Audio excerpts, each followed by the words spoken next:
Muchachos, bienvenidos de nuevo a un nuevo episodio con Apertura Paraíso. En el día de hoy es un tema muy teso, a mí me encanta esta leyenda. Y se dice leyenda porque al final han habido teorías de que esto realmente no pasó tal cual se dijo, y es lo que pasó en Masada. Masada era como una fortificación, digámoslo así, como una aldea en la cima de una montaña muy cerca, como a 20 millas nomás del Mar Muerto. Y el tema de hoy va a ser precisamente sobre aquella leyenda de aquellos guerreros que prefirieron quitarse la vida antes de caer bajo las manos del Imperio Romano, muchachos. Así que esta historia de hoy está brutal y no se la pueden perder, así que los veo en un momentico.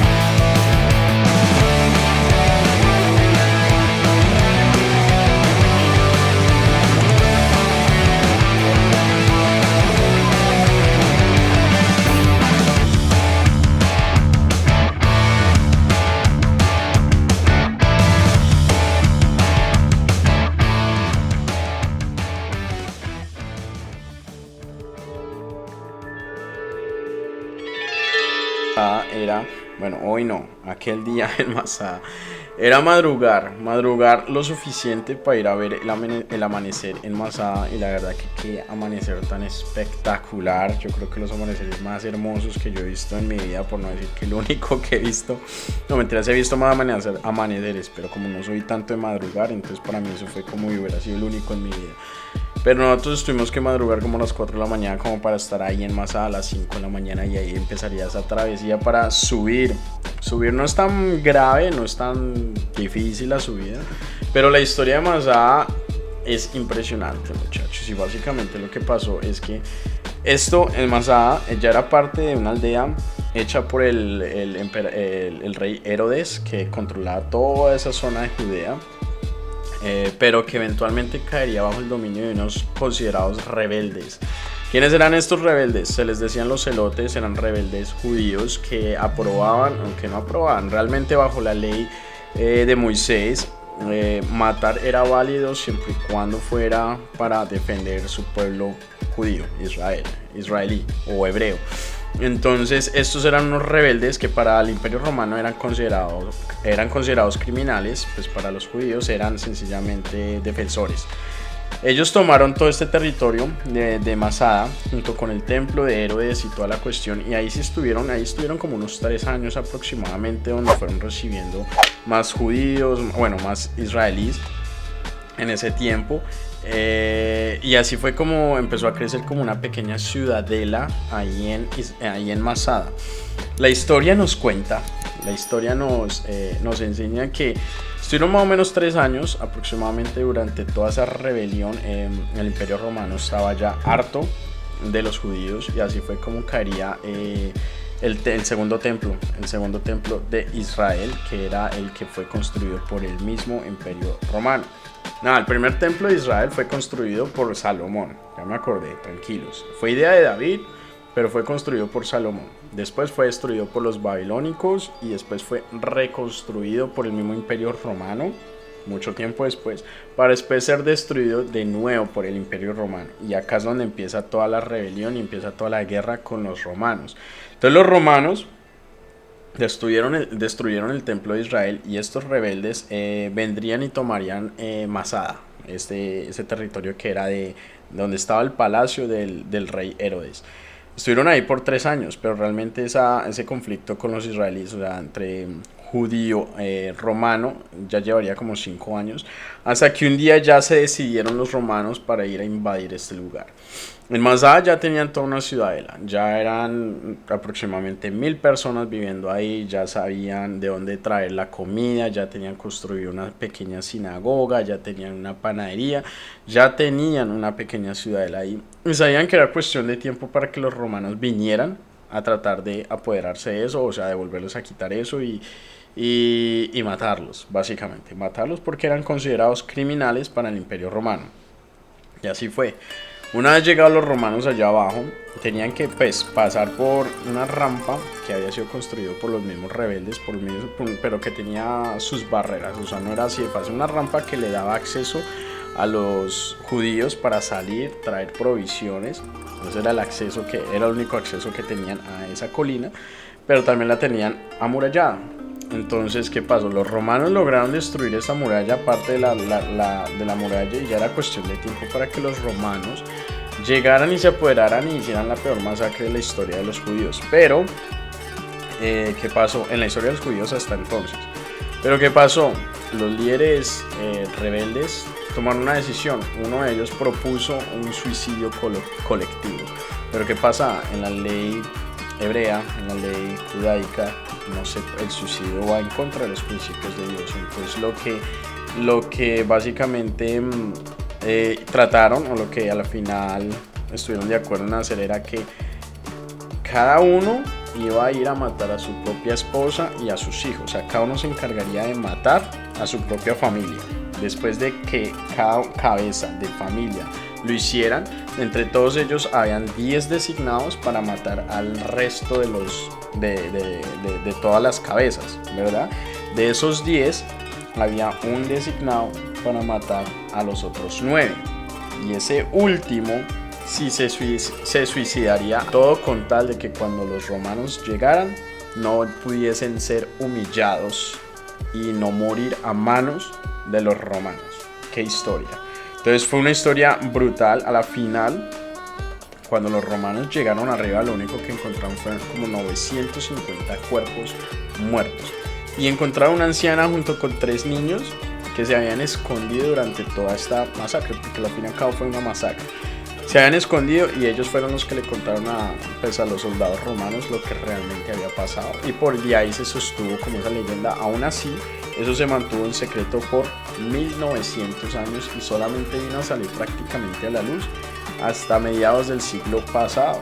Como en los 60 fue cuando arqueólogos descubrieron Masada y empezaron a excavar y se dieron cuenta de todo esto que había pasado y no se sabía hasta hace 1900 años. Entonces una historia brutalmente impresionante. Yo quedé en shock. Esta historia yo me la sabía, pero el día que volví pues se volvió a retocar y fue como que wow, qué historia. Aún así hay arqueólogos que contradicen mucho o contradicen bastante lo que realmente pasó en Masada. Pues se habla de una rampa que se terminó, pero pues, según las excavaciones muestran que la rampa nunca se terminó. Entonces si no se terminó de alguna manera u otra, contradeciría que el Imperio Romano haya podido subir el día anterior al que se suponía que lo iban a hacer. Aún así es una leyenda brutal. Y este parque, que ahora es Parque Nacional, es considerado un parque donde se habla del heroísmo de estos judíos, porque a pesar de que mataron a sus familias para no caer bajo las manos del Imperio Romano, es lo que significa el preferir morir bajo sus propias manos antes de morir bajo las manos de los demás. Y este grupo rebelde, solamente quería ahí como mencionarle así súper rápido, era un grupo rebelde que mataban romanos, y lo hacían también con el concepto, con la idea de apresurar la venida del Mesías. Acuérdense que los judíos están esperando la venida del Hijo de Dios, el Mesías.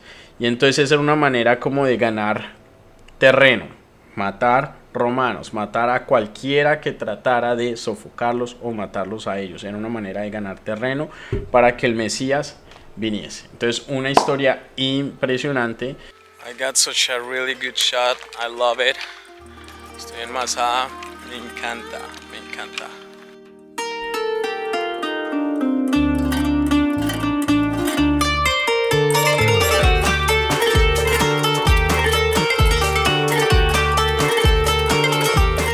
Acá donde se escucha ese eco tan brutal, vamos a chiflar.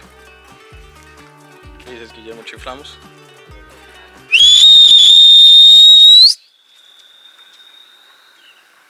That's sick. Y de ahí empezaríamos ya nuestro recorrido a ir al Mar Muerto, pero antes de ir al Mar Muerto como tal, que era 20 millas, iríamos a hacer como un hiking muy bacano. Terminaríamos yéndonos por medio de unas montañas muy tesas, ya ahí pegaditos al Mar Muerto. Y fue una caminata muy chévere. Terminaríamos en una partecita donde había como un manantial y ahí estuvimos un rato y con el agüita, el calor y la sombra, que es deliciosa la sombra en esas temperaturas tan brutales. La sombra pues era una delicia. Y ya de ahí sí, después de ese hiking tan bacano, nos iríamos al Mar Muerto.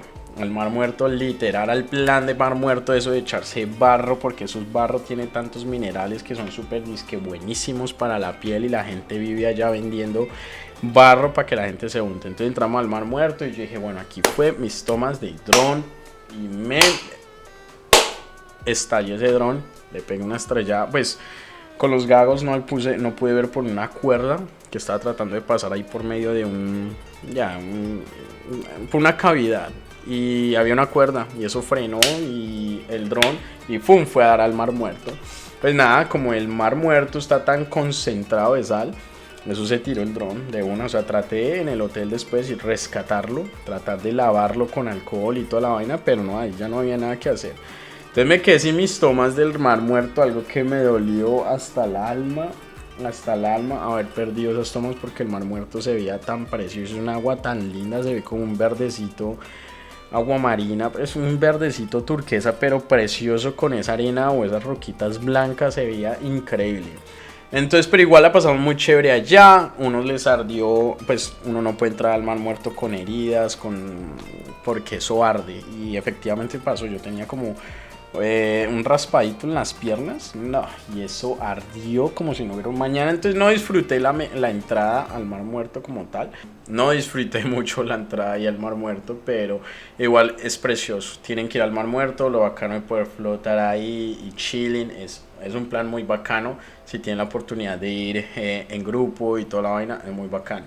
Muchachos, y ahí nos iríamos nada más y nada menos que para Tel Aviv. No pasaríamos la noche en Tel Aviv, pasaríamos igual la noche ahí cerquita de Masada, pero iríamos a Tel Aviv porque nos dijeron que, bueno, íbamos a tener una noche libre para ir a Tel Aviv. Entonces allá primero comeríamos en un lugar muy teso. En este lugar la comida estaba deliciosa y tuvimos la oportunidad de conocer a uno de todos los que hacen que el Taglit Override funcione. O sea, estamos hablando de uno de varios multimillonarios que dan una cantidad de dinero para que miles de personas, cientos de personas, casi que miles de personas cada año puedan viajar a Israel y vivir lo que nosotros estamos viviendo. Tuvimos la oportunidad de conocerlo, de hablar un poquito con él, de la idea, de la razón por la cual él hace esto, y pues es muy sencillo, básicamente porque quiere que la gente cada vez más no solamente conozca a Israel, sino que conozca sus raíces, porque eso es un programa para judíos.